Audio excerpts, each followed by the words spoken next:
So still people checking in. Welcome to Svensk Tidskrift. I think we wait one moment more because it's still ticking in more people.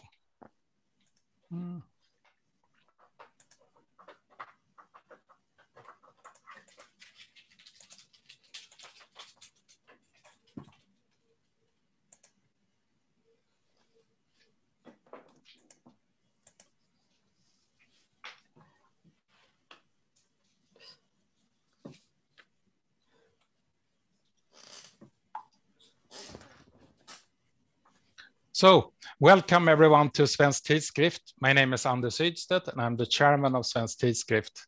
This year we're celebrating 110 years anniversary for Svensk Tidskrift. So this is one of the things that we do to celebrate our anniversary, and there will be more to come.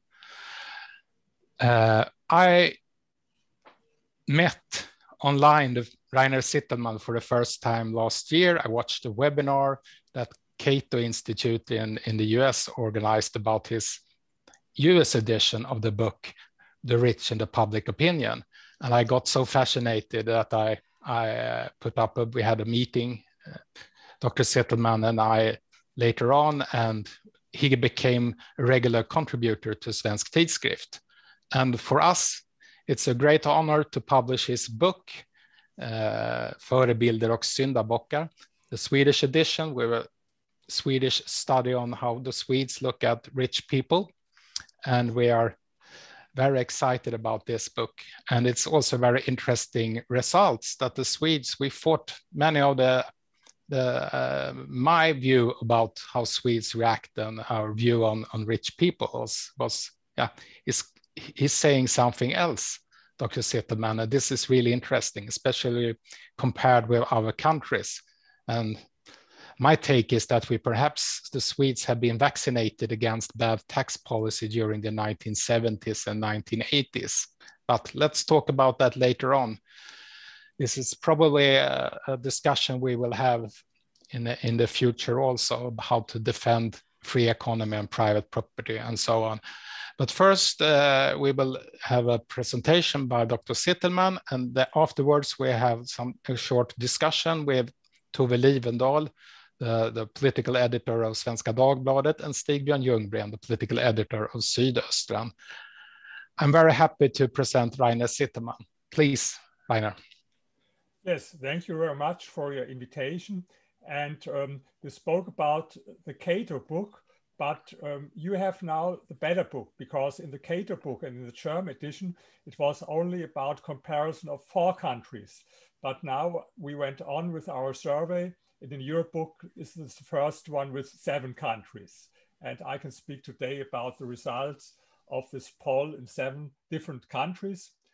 But let me start first with some words why it is so important to deal with prejudice against rich people. You could say maybe rich people, why shouldn't we care about what people think about them? They have a good life, and it's true. But I will tell you why I think it's interesting. Here on this picture, on the next slide, you see my hometown of Berlin, a demonstration, and you see there are some posters like "Kill your landlord," or on the other side, Mr. Anders, you speak German, you know, against the city of the rich, when I translated with this guillotine there.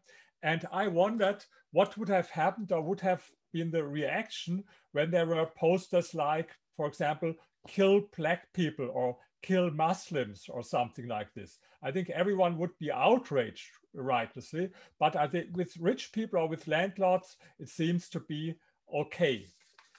And even this, you see here a picture. This is from the financial crisis. On the next page, in the city of London, "Eat the bankers." A banker hanged there on the lampet. And on the internet, you can find so many T-shirts with "Kill the rich, eat the rich," and so on. Maybe for some people it's funny, but for me it's not funny, because please always bear in mind, words can quickly become deeds. Here's a picture from the time of Russian Revolution against the so-called Kuliks. And you know, some hundreds of thousands of them were killed. But it's always, you know this from history, it starts with stereotypes, it starts with prejudice, it starts with words. And of course, the outcome is not only so like it was in Russia or in China or in Cambodia or so, but even you had your own experience. You mentioned this, you mentioned this, Anders, that a policy against rich people, in the end, it will not only harm rich people, but it can harm the whole society and the economy.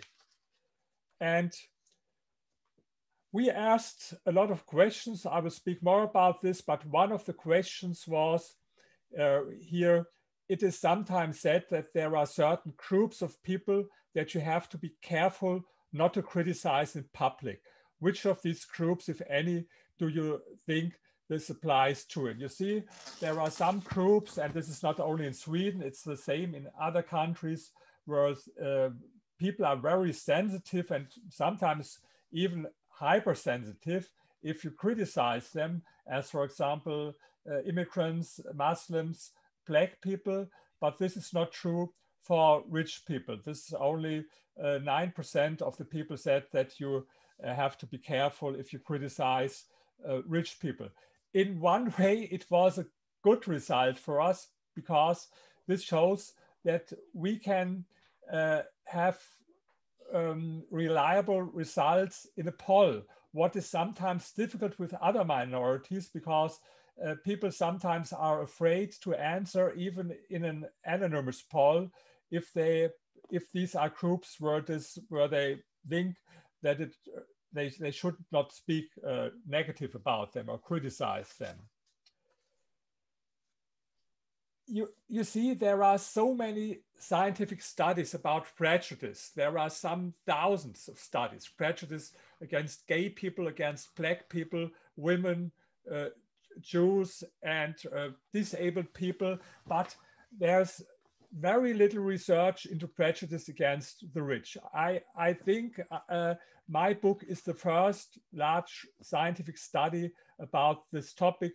Of course, there were some papers in scientific journals, but even not so much papers. And this is the first study. And for this study, I commissioned Ipsos Mori and in Germany, the Allensbach Institute to conduct surveys in these countries, in the United States and France and Sweden and in Spain, the UK and Germany and Italy. And I will go on with this study.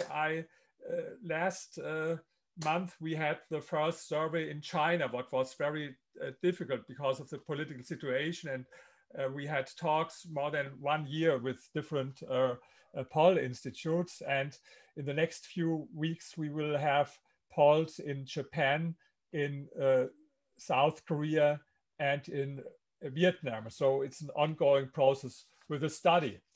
And we had so many questions, but I will give you some examples. For example, this is one question or a statement. We confronted our interviewees with a statement. I think it would be fair to increase taxes substantially for millionaires. By the way, in Sweden, we spoke always about people with assets worth than more than 10 million, in addition to their own house or apartment where they live in. In the other countries, it was $1 million or 1 million pounds or 1 million euros. And in Sweden, it was 10 million in addition to to have a definition, who is rich, because we know it from other polls that people have very different ideas who they call rich. So, and here this question was, so I would think it should be fair to increase these taxes even. Next picture, please. Oh, sorry. Good that you remind you. Here you have it. Yes. Sorry, I forgot the pictures. here's this question, you see it again. I think it would be fair to increase taxes substantially for millionaires, even if I would not benefit from it personally. And this is one question. Another question is, it would be fair, I would favor drastically reducing the salaries of managers who earn 100 times more than their employees and redistributing the money more evenly amongst their employees, even if that would mean that they would only get a few more pounds. Why this question? Because we wanted to find out the percentage of people who are envious. And I think not everyone who's who favors increasing taxes for rich people. You can not call everyone envious only because of this, but we have a more narrow definition of envy. Envious people, they don't want to close the or reduce the gap between them and the rich by improving their own situation, but by making the situation worse for rich people. So they are more concerned about that the situation of rich people become worse, even if they don't would benefit from this. Or here's another statement as an example. We call it the Schadenfreude question. I don't know whether you have this word in Sweden. It doesn't exist in English, or to say it another way, in the English language, they use the German word Schadenfreude. And why, you can see here on this graph, only as one example, we have here the question, when I hear about a millionaire who made a risky business decision and lost a lot of money because of it, I think it serves him right. And this is what we call the Schadenfreude question. Next picture, please. You see here, you see Germany is the only country where we have a relative majority who is in favor of this statement, 40% pro and 37% against it. If you compare it with Sweden, for example, you are not envious country. There are only 22% with this Schadenfreude and 38% against it. So you see here, this example, it's similar to other countries, but here in Germany, we have a lot of people with this Schadenfreude. And as a result of this question, we could distinguish three groups. We call them, one group, the enviers, and then the non-enviers. And in the middle, we have the ambivalence, where it's hard to say whether they are envious or not. And in this group of the enviers, we have people we call hardcore enviers. And you can see it if you compare here, for example, in Sweden, you have 48% non-enviers. This is the largest group by far, 31% ambivalence, and only 21% with enviers, and only 6% from them are hardcore enviers. If you compare it with France, for example, you see it's very different. In France, you have only 27% non-enviers, and you have there 34% people who are envious. And you see, because we had the same question in all these 7 countries, we can compare it. And what we did then, we calculated a social envy coefficient. So what does it mean? It's the relation between the percentage of enviers and non-enviers in each country. And you see there that France is on the top with the most envious people. The higher the number is, the more envious are the people in the country, and then followed by Germany. And you see here with Sweden, Spain, the United States, and the UK, it's similar. People are by far not so envious than they are in France and Germany, and the Italians are in the middle. And then we had another very interesting question. We had a list of 7 positive personality traits and 7 negative personality traits. So positive, like intelligent, or for example, industrious, and negative, for example, cold-hearted or greedy. And we asked every one of them, which, if any, of the following are most likely to apply to which people? And what is very important, first we asked this question to the whole population. So in every country, these were, like you have it in this kind of polls, more than 1,000 people that we asked. And if you see the population in general, you see that, for example, you have it here that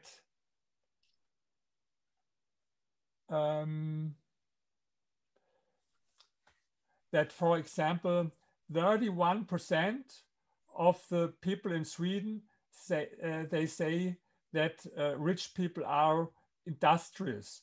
And then we asked only these respondents who know a millionaire personally. This was a much smaller group. Not everyone knows a millionaire. You know how I defined it for Sweden with 10 million in person. And if we ask only these people, the picture is different. For example, the population as a whole, 25% say rich people are intelligent. But if you ask people who know a millionaire in person, it's with 50%. And with honest, it's the same. Only 6% of the people in Sweden say rich people are honest. But if you ask the people who know a millionaire in person, it's 35%. So you see it also here on the next slide.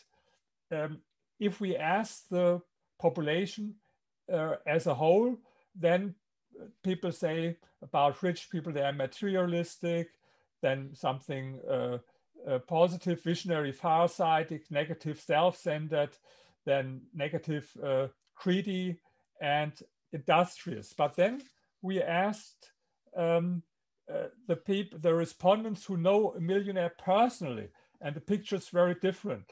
50% said intelligent, 46% industrious, 35% visionary, 35% honest, and 34% imaginative.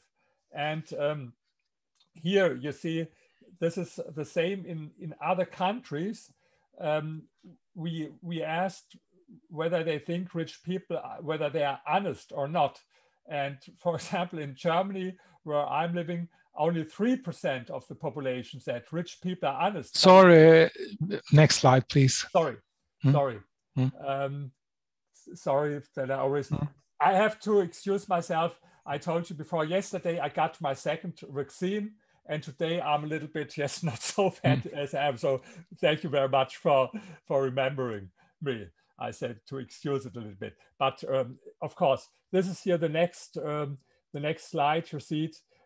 If we ask people, the population as a whole, whether rich people are honest, then in Germany, 3% of the population says rich people are honest. But if we ask the people who know a millionaire in person whether he's honest or not, then 42% say he's honest. It's similar in Sweden. The population as a whole, only 6% say rich people are honest. But if we ask those people who know a millionaire in person about his personality traits, 35% say he's honest. By the way, we know it from prejudice research with other minorities groups. It's sometimes the case that if people don't know members of a minority, that they have a more negative view than when if you compare it with people who know them in person. So this is not only true for rich people. So we had all these questions I told you with this positive and negative personality traits. And here on this slide, you see the average percentage for negative personality traits and for positive personality traits. For example, in Sweden, it was 26% negative personality traits on average, and 24% with positive personality traits. And we, on this basis, we calculated something that we call the personality trait coefficient. And this coefficient shows how people think in different countries about the personality of rich people. You see, if you have these numbers here, people in Spain are very negative, and then people here in Sweden, United States, Great Britain and France are more positive. And you see, this is not the same as it was with the social envy coefficient. And to have one number where we can say in general now, how do people think about the rich? We combined here the social envy coefficient. I spoke before about the social envy coefficient. You remember this? And this personality trait coefficient. And if we combine it, we combined it here in this way, as you see in the slide, then you have a very clear picture. You have France, Spain, Germany with a more negative attitude toward rich people. And you have Sweden, the United States, and the UK with a much more positive attitude towards rich people. And Italy is in between. So this is a rich sentiment index where all these numbers come together here in this bar. And I don't know whether there's a connection, but it was interesting for me. We have now only 7 countries. Whether this is a correlation that is true in general, we have to find out later. But maybe you know the Index of Economic Freedom by the Heritage Foundation, an index, I call it sometimes the capitalism index. You see how economic free is a country. And you see that, for example, here, Sweden, the United States, and the UK are much more free than, for example, Italy and France and Spain. And here you see on this slide that there is a correlation between economic freedom on the one hand and the attitude towards rich people on the other hand. Whether this is true in general, I don't know. We have to make more research in other countries. So I spoke about the population as a whole, but if you go more in detail, for example, different age groups, then you see here in the United States that that young people are negative toward rich people. This is the social envy coefficient for old and young people. And in Italy, you see the other way around, that older Italians are negative and younger Italians are positive towards rich people. In Sweden, you don't see there any large difference. This is there's almost no difference between older and younger people. But you see in the United States, it's very extreme with this. It's much more negative with young people and much more positive with older people. And here, this is an example. The next slide here is for the United States. If you ask people under the age of 30 about rich people, they say materialistic, intelligent, arrogant, greedy, self-centered. So 4 out of these 5 are negative. And if you ask older Americans, older than 60, they say industrious, intelligent, imaginative, materialistic, bold, daring. So 4 out of these 5 are positive. It's a huge difference here between older and younger Americans. And here I think this is something what is very interesting for you in Sweden. So I said bravo for the Swedes. That is my personal opinion. We confronted our respondents with two statements. The first statement was taxes on the rich should be high, but not excessively high, not too high. This was statement number one. And the other statement was the rich should not only pay high taxes, but they should pay very high taxes. And you see that Sweden is the only country where we have a relative majority. You see here 49 against 32%, where people say, okay, rich people should be taxed more than poorer people. Of course, I think this is the tax system in every country all over the world. But they shouldn't be taxed too high. And I think maybe later we can discuss about this. This was, I think, Anders, your statement about Swedish people may be vaccinated, not like I'm now, but in a positive way, vaccinated against too high taxes due to the experience maybe in the 70s. And you see, this is also very interesting, that this is also true for different income groups in Sweden. You see here that we have for the people in Sweden who don't earn so much. You see here in the bar that even from these people, 47% are against too high taxes for rich people. Of course, with people who earn much more, the difference is bigger. You see here, it's 65% against and 22% in favor. But I think this is very interesting, that it is not only true for people who earn a lot, but it's also true for other income groups in Sweden. So the last slide here. Yes, I think then I'm in time. I call it the zero-sum belief. And the zero-sum belief is very important. It's the belief that rich people are only rich because poor people are poor.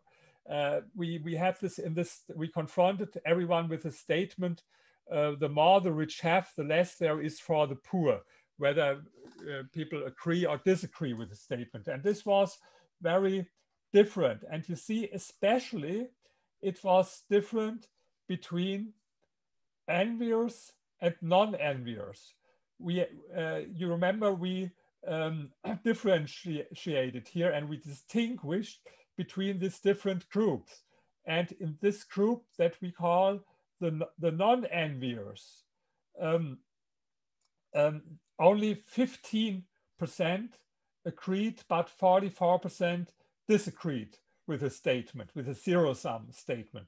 But in this group of enviers, 70% of the people agreed and 22% disagreed. And we had also in a lot of countries so much more complicated regression analysis. And these regression analyses showed that the fact whether someone agrees with this zero-sum statement or not is very important for his attitude towards rich people. So, first of all, thank you for listening to this, and excuse me that I forget sometimes to take the next slide. But if you have questions about one slide, we can go back to this slide. And so thank you very much. And I think now we have the opportunity to discuss these results.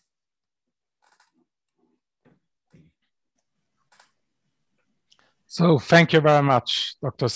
Zitelmann. I leave the floor to our editor-in-chief, Amanda Wollstad. But first, I must ask you the question, of course. Did you have any prejudice against the Swedes? And are you surprised of the result? No, I was not so surprised. I think a lot of other people's, we had here, I had interviews with German journalists and they were surprised. I know, think a little bit more about Sweden than other people because I wrote this book capitalism is not the problem, but the solution, or in English, the power of capitalism. And in this book, I have one chapter about Sweden. And so I know that Sweden is not a socialist country, but I think, for example, in the United States, there are a lot of young people who believe this, that Swedish people, that Sweden is still a socialist country. And maybe Bernie Sanders tells them that Denmark and Sweden are socialist countries. So I was not so surprised, but yes, the journalists I spoke with in Germany, they were very surprised about the results for Sweden. So thank you. Amanda, please. Thank you, Anders, and thank you so much, Dr. Zitelmann. I have, of course, read your book during the edition phase, and the results are fascinating. I think we will see quite a lot of interesting debates all around about it in the coming weeks and months. I hope if we can drag ourselves from our government crisis for 5 minutes. I would like to start by introduce our two panelists today, Tove Livendal, political editor at Svenska Dagbladet, and Stig-Björn Ljunggren, political editor at, sorry, I just know you as the doctor of political science. I forgot which paper you are on. Sydöstran is it, of course. Yeah, sorry. Social Democratic in Bleking. Yes. So if you would both like to start giving your comments on the book and Dr. Zitelmann's presentations, and then we can go on to more of a discussion. Tove, would you go first, please? Okay, thank you for having me here. Thank you, Dr. Zitelmann, for an interesting reading experience. Well, there are very many things I'd like to say, so I will try to reduce myself. I would also say that the Bravo Sweden, I would be careful of saying Bravo. We still have a tax rate at 43.9%, and I don't find that as a good. I would like to see ourselves at another rate, and I think that the high tax rate might also explain why the Swedes are reluctant to say that we should tax rich people even more, because they know we have a fairly high tax rate in Sweden already. I'm a bit curious what you think about if there is a gap between what people will say in when being asked about these matters and how they act in daily life and social life. I've done some interviews with philanthropists in Sweden, and there was some difficulty to get people wanting to be a part of a book, to be open about their money and about what they did with the money. And some of them just bluntly said that the social cost is too high.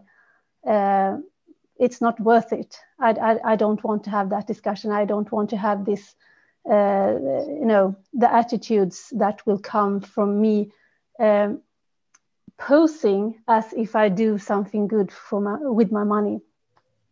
So, and I also think that the book is, I mean, it's a source of potential discussions about different things. And I think when you discuss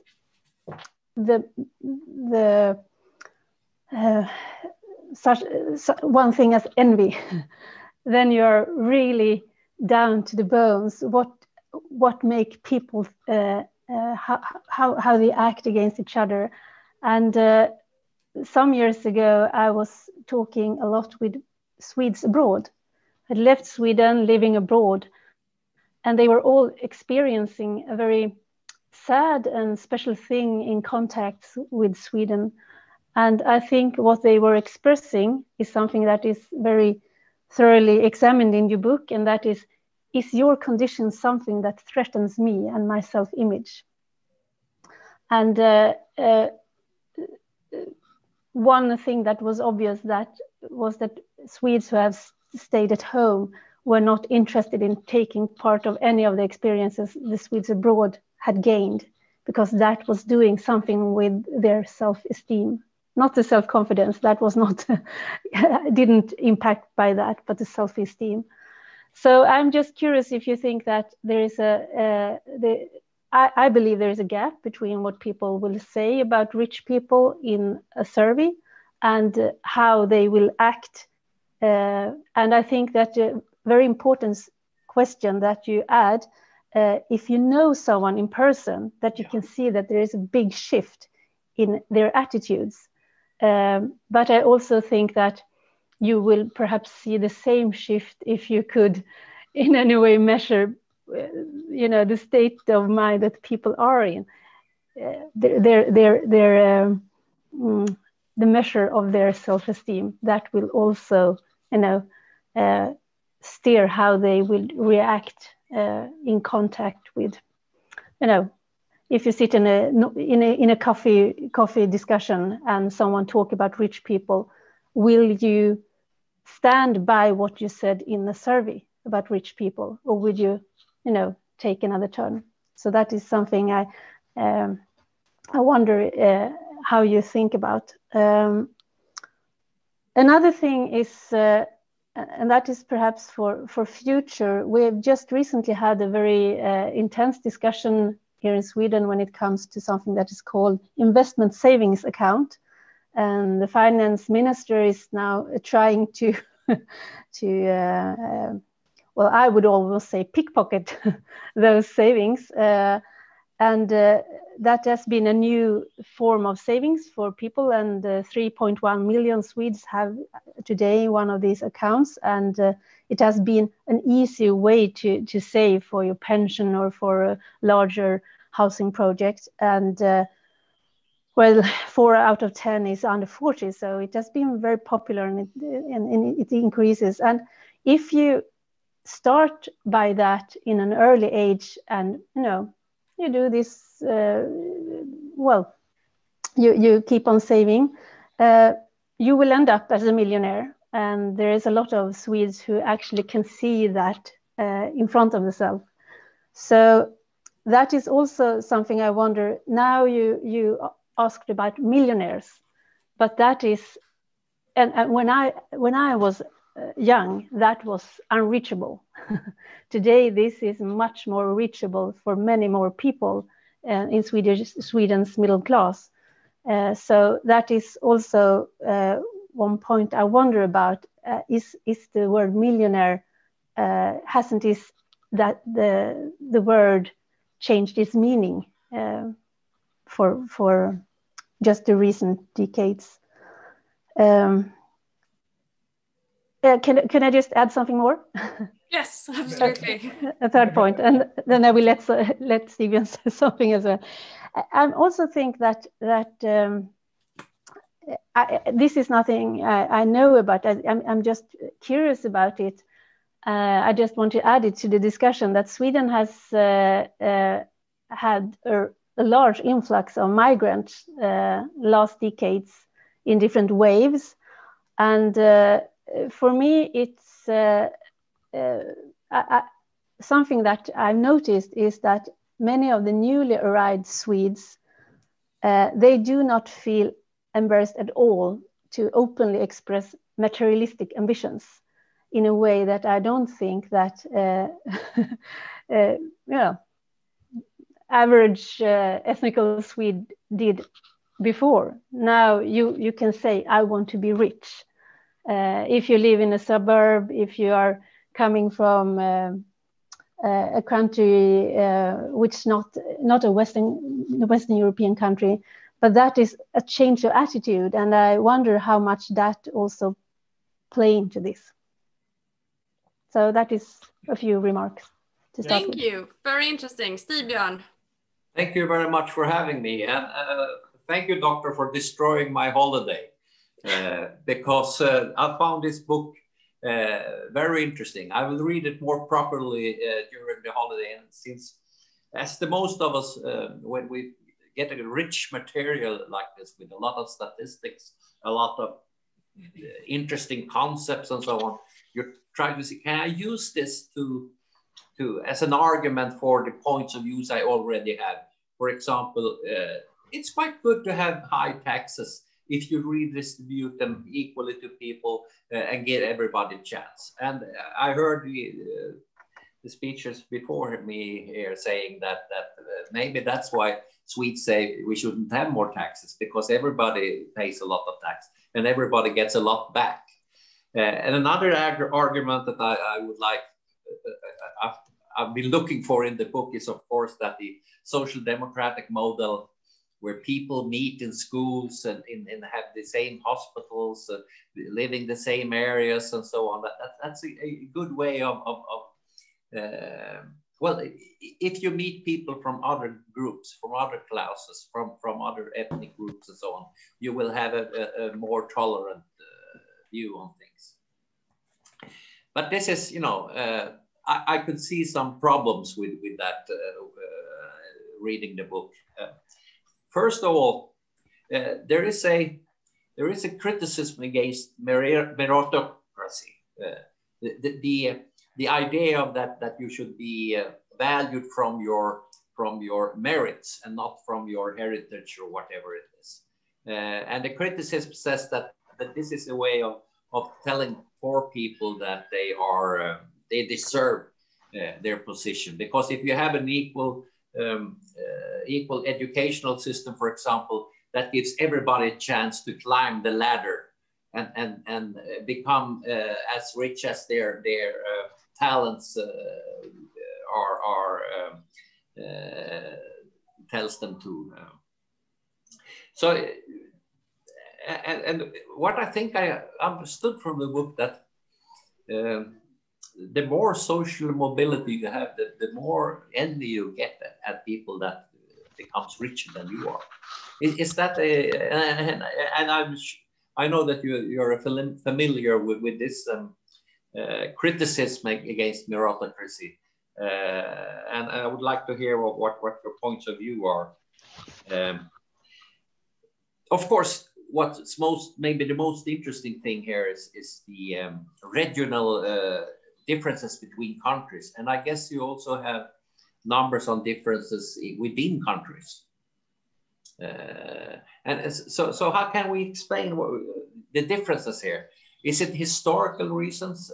For example, Sweden hasn't had a revolutions in about 300 years, a proper one, compared to countries like Germany or also, well, France or well, any of these countries. Sweden is very peaceful. That's what I would say. We have a tendency of solutions that are well, everybody should get a stake in the system. Or is it religion? Is that important? Or is it some scientists I know, they would say that they would try to test the degree of corruption. The less corrupt the country is, the more are you prepared to accept that people are getting better off than you are. But as soon as you think that there might be some differences of implementing the rules, the more you will believe that the rich people are crooks. And scientists discussing this says that the Swedish welfare system and low degree of corruption is also makes people quite happy. There is a connection between happiness and less in a welfare state.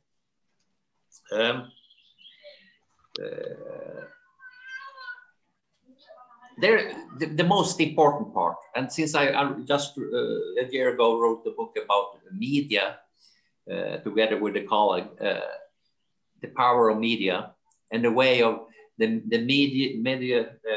media logic, how it forms the way how we interpret reality.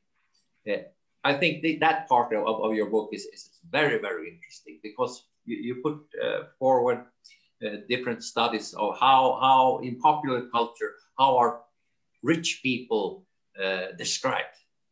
And so this is also a question. Do you think that the media society that we live in, where we have transformed from a a society where democracy builds on different people's movements to become a public democracy, where you attend the democracy through TV or social media.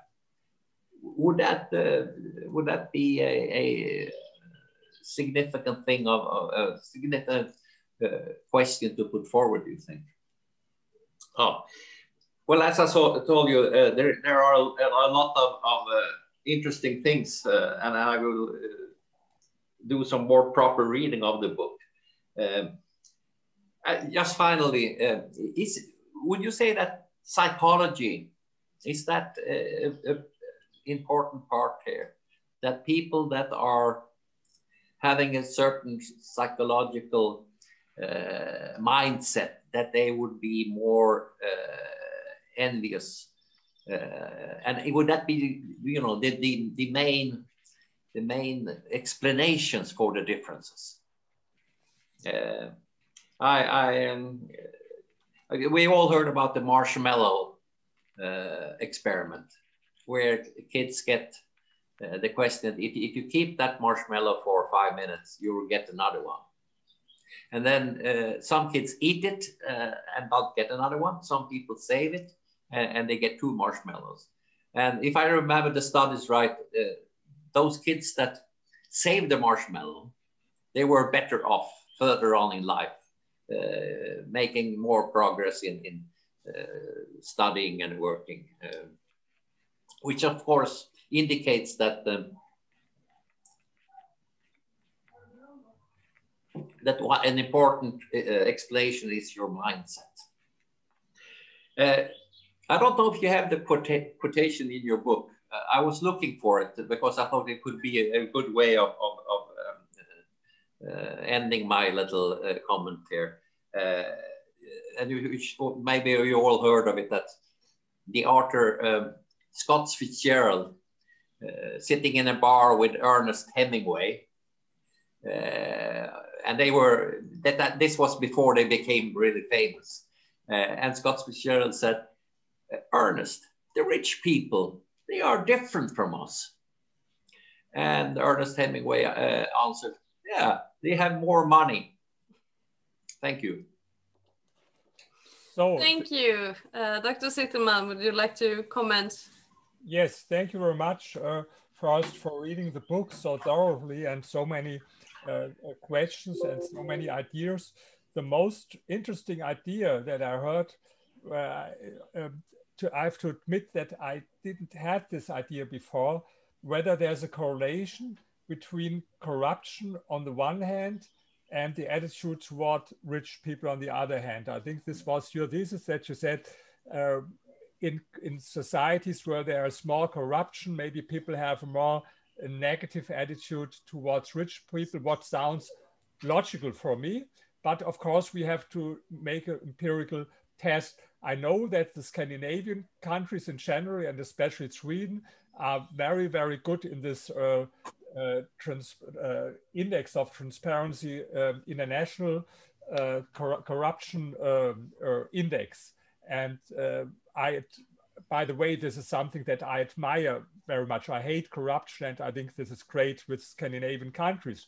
This would speak for your thesis. And I would think, but I don't know, we hadn't had a survey in Russia, for example, but I would expect if we would have a survey in Russia, that people would have a much more negative attitude toward the rich people. And this has something to do not only with corruption, but how they became rich. You know, if people have the idea, like, for example, in the United States, they know a lot of people became rich because of entrepreneurship, like Jeff Bezos or Elon Musk or Bill Gates, maybe, or this Google founders, Sergey Brin and Larry Page and all these people.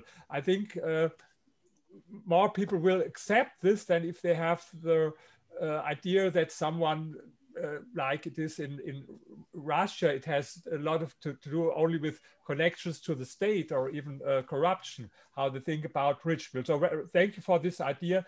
I will bear this in mind, and if we have more surveys in other countries, I think I will think about this and look whether there's this connection. And then one thing that both of you mentioned, I think this is very interesting to discuss it. I think both of you said maybe the reason why people in Sweden are against so extreme high taxes is only that they are still very high, the income taxes in Sweden. I think this was an idea both of you mentioned. I don't know, because first of all, I know your income tax is higher than in a lot of other countries. Otherwise, your ranking in the index of economic freedom would be much better. This is the only reason. But for example, you have no wealth tax now. I know you have a discussion about wealth tax, and you have no inheritance tax, what you have in most other countries, what you have in Germany, where you have inheritance tax. And so, but if you speak only about the income tax, I don't know exactly what is the correct number for what is the highest percentage of your personal income tax today in Sweden for high earners. What is the percentage today? Can maybe Anders can, I think every one of you knows this. Can you tell me? Yes, it's a little bit how you count it. If you count it the way the people see the tax, and it's also, but we talk about this fiscal illusion. Most people in Sweden don't know how much taxes they pay, so that's also a problem. But somewhere in the mid 50s, depending on as a highest tax rate, depending on where you live. Mean, but then you have social contribution taxes on that. So. But so. I mean the number, the objective number. Is it 54 or something like this, or how? Yeah, something like that. Yeah. Yes, and I think the difference. Look, in Germany, there it's now almost 48%. So maybe it's a little bit less, but I think the difference is not so high that you can explain the difference in the attitudes towards the rich between Sweden and Germany only as a reason because you have higher taxes, because they are a little bit higher, but only with the income tax. On the other hand, we have this inheritance tax and this thing. So I don't believe that this is the reason. And then there was one question. Maybe I didn't explain it well before. What we mean with millionaire. In all surveys, we asked people about millionaire in United States, in the UK, in Germany, because in euro or pound or dollar, this doesn't make a big difference. It's whether you are a millionaire. But in Sweden, we defined it in our questionnaire that it's someone who earns at least 10 million kron in Sweden, 10 million. And in addition to this, has his own house or flat. So we didn't speak about millionaires in Sweden. We spoke about rich people, and we defined rich people in this way. This was only because you said maybe this is the reason. And then you spoke about mediocrity and what I think about it, and whether someone deserves, whether he's rich or not. And we had also this question in our survey. We asked people about what they think, who deserves to be rich. And we mentioned different groups. For example, entrepreneurs or football stars or real estate investors and bankers and so. And in all countries, with entrepreneurs, it was the group where most of the people thought they deserve to be rich. And then we had differences between countries. For example, in most countries, bankers and real estate investors are at on the last places. Very funny. I can tell you one thing. I had now the survey in China, and I can't tell you about the numbers in China, but in China was the only country where bankers are at the top. Chinese people think bankers deserve to be rich. So this was much different to all other countries. I don't know why, but it seems so. And in the UK and in the United States, bankers have also they are not at the top, but they have not such a bad image as they have in France, for example, or Italy. So I think it depends on how someone grew rich. And one interesting result for me was that in most countries, enviers, they think more than non-enviers that lottery winners deserve to be rich. And for this, you asked about psychology, whether we have a psychological explanation about the attitude toward rich people. Yes, and there you see, this is a psychological explanation, because why have people so much difficulties to admit that they are envious? You can say, I'm sad, I'm aggressive, and so on, but you will find only very few people who admit that they are envious. Sometimes I make the test when I have my lectures. I hope I will have it in Sweden. And I ask people here on the scale from 1 to 10, who is envious? And most of the people say, I'm not, these are only the others. And the reason for this is because if you admit that you are envious, then it means that you say, okay, the other one has something that I would like to have, but I don't have it. And this can lead to the question, what is the reason why I don't have it? And sometimes this can be very uncomfortable for your self-esteem. Maybe you don't have it because the other one had better ideas, or was more industrious or more intelligent. Maybe, or maybe it's not the case, but maybe you can think this could be the reason. And so I think this is very important to understand.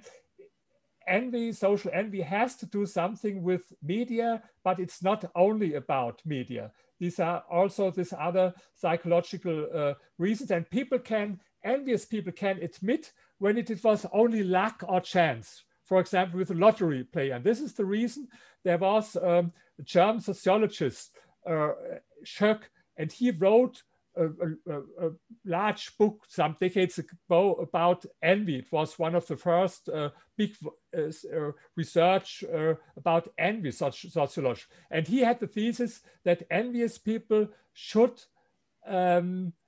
accept it more when a lottery player has more money, because, you know, his wife will not criticize him that he hadn't selected the right numbers last weekend.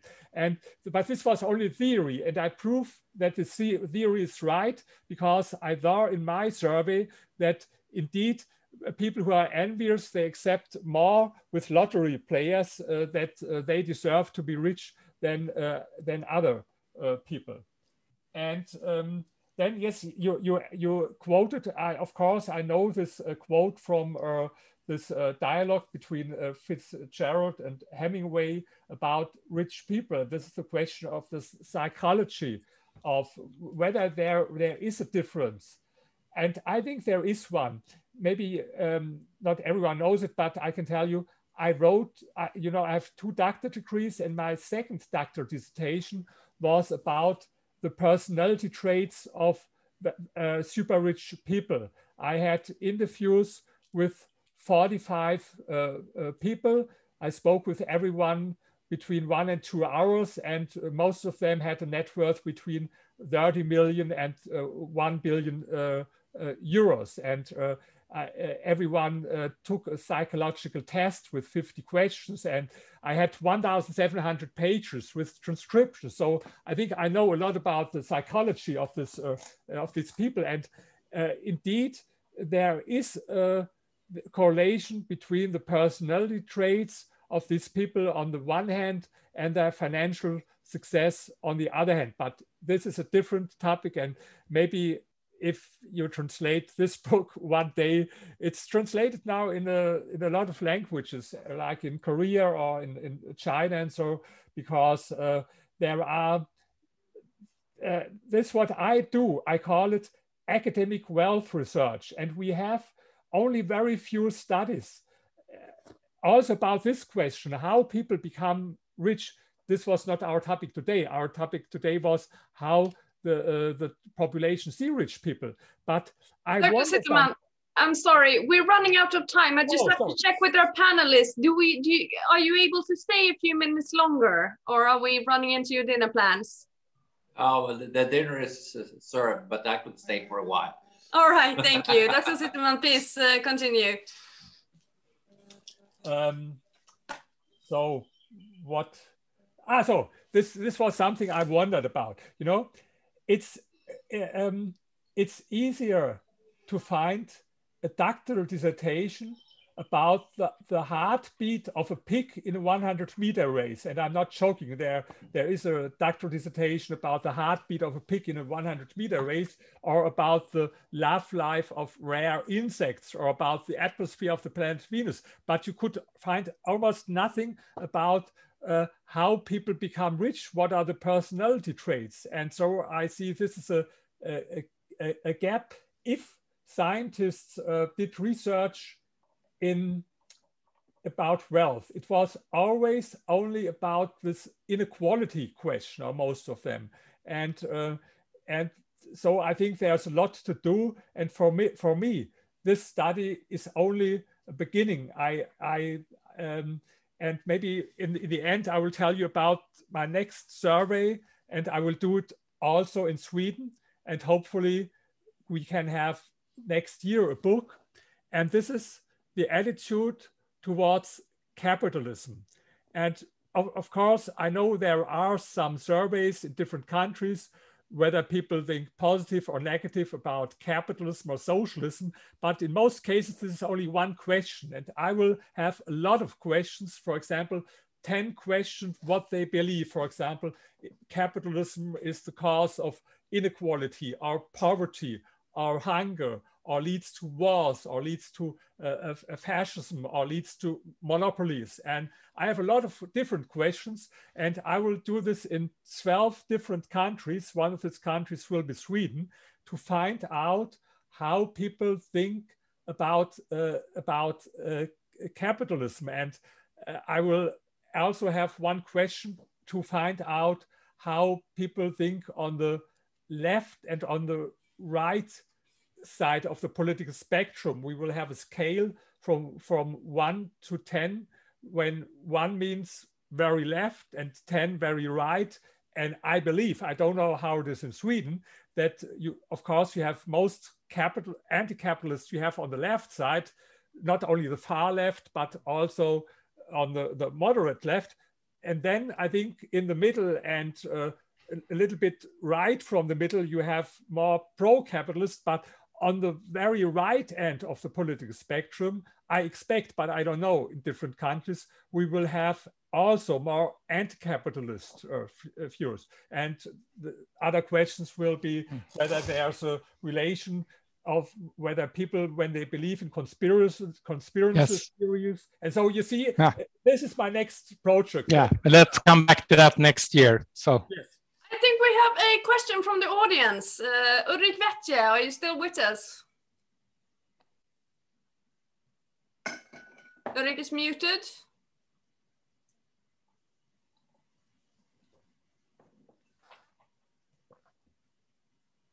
Does he have to unmute himself, or can someone do that for him? I can only ask him to unmute. Okay. I've done that. Ulrik?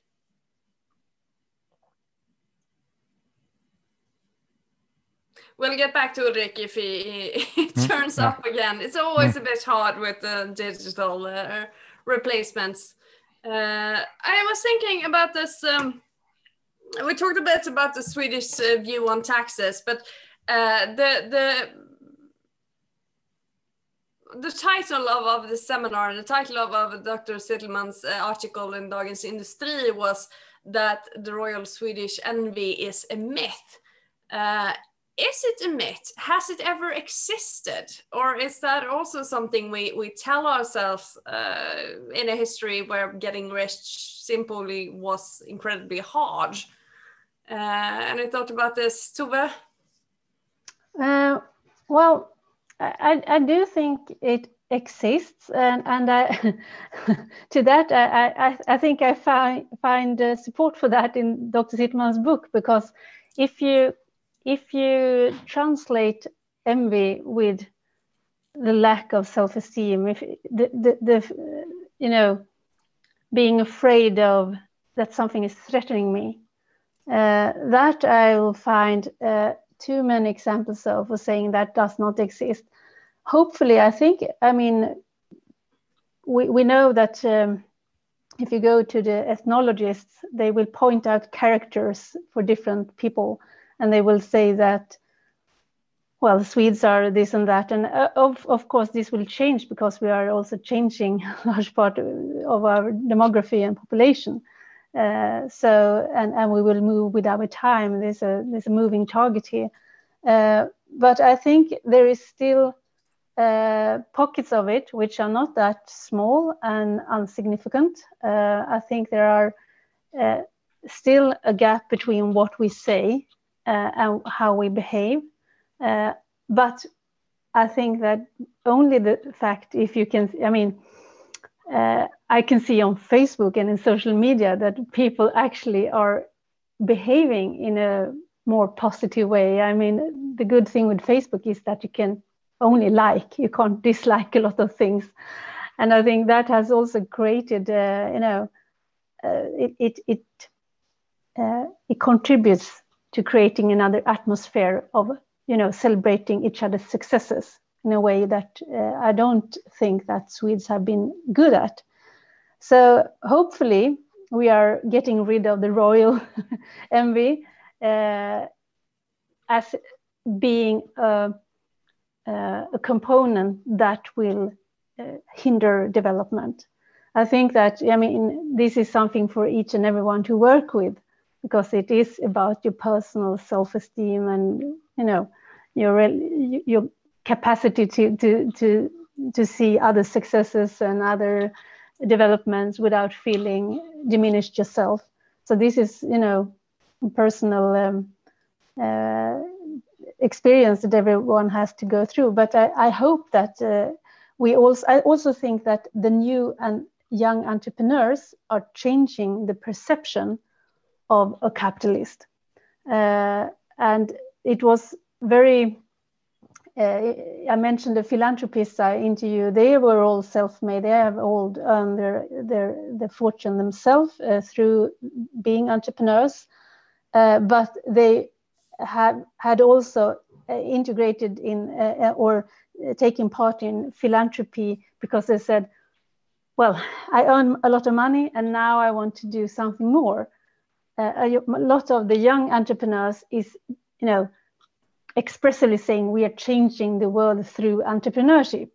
So there is another sort of entrepreneurs that I think will also, you know, change the perception of rich people, which is positive, that you can't say that they are like this and they are like that. And that goes for, I mean, in the book there, and in this survey, there is a lot of different groups. I mean, you were Muslims and Jews and what you have, that you can have prejudice and stereotypes around. The difference between rich people and, for instance, Muslims is that one thing you can change and something you can, you know, your own choices can change the situation. In another way, there's something you were born into or grown up with. So it's another kind of feature, so to say. I also found it amusing that when you were talking about lottery, I don't know if you know that, but the Social Democratic Party has for very many years in Sweden had a lottery, which is a huge contribution to the party economy, and which they have benefited with you know, very generous conditions as a lawmaker. So I think they really found something there. I didn't know this. Sigbjörn, do you have any last comments before you run away for dinner? No, not really. I will read the book more properly, and I think there are a lot of interesting questions. I forgot one point though. One thing I would be interested in, and I'm not expecting an answer now, but that would be good for your research coming. I'm trying to make a difference between gaps and differences. And my hypothesis would be that if there are gaps in a society, there would be more envy, more schadenfreude, and so on. But differences, that's something else. There's a difference between differences and gaps. A gap is where it's impossible for you, for example, to get an education, or if it's difficult to start a business, or whatever. There are different kinds of walls or thresholds or gaps. But differences is more easy to live with if you know that you have a situation where you can be better off. So that's just some input for your research. And yeah, thank you. Yes, I can imagine that there is a correlation between whether I think you mentioned this before, whether there's social mobility in society or not, and how people think about the rich. Because if there is social mobility, or if people believe that they can make their way, that they can be successful, then they will also think, I think, in a much different way about rich people than if they think I have no hope, there is no chance for me, there's no social mobility. I think also an interesting question though. So thank you all very much for participating. Thank you, Stigven and Tove, for giving us your time and very interesting comments. Thank you so much, Dr. Zitelmann, for letting us publish your books and bringing this incredibly interesting conversation starter to Sweden. I think we will have reasons to discuss this a lot more during the months to come. Thank you very much for your time, and I see you all again soon, I hope. Next time, hopefully with a glass of wine in our hands and the possibility to actually see each other eye to eye.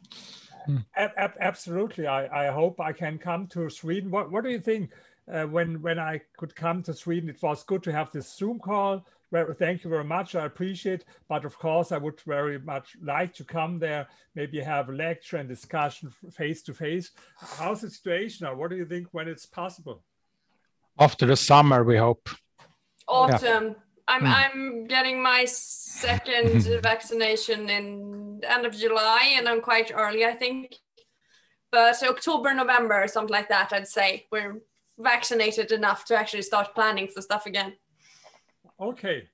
I look very much forward for this, and thank you again to have this opportunity to publish my book, and I wish you a nice evening.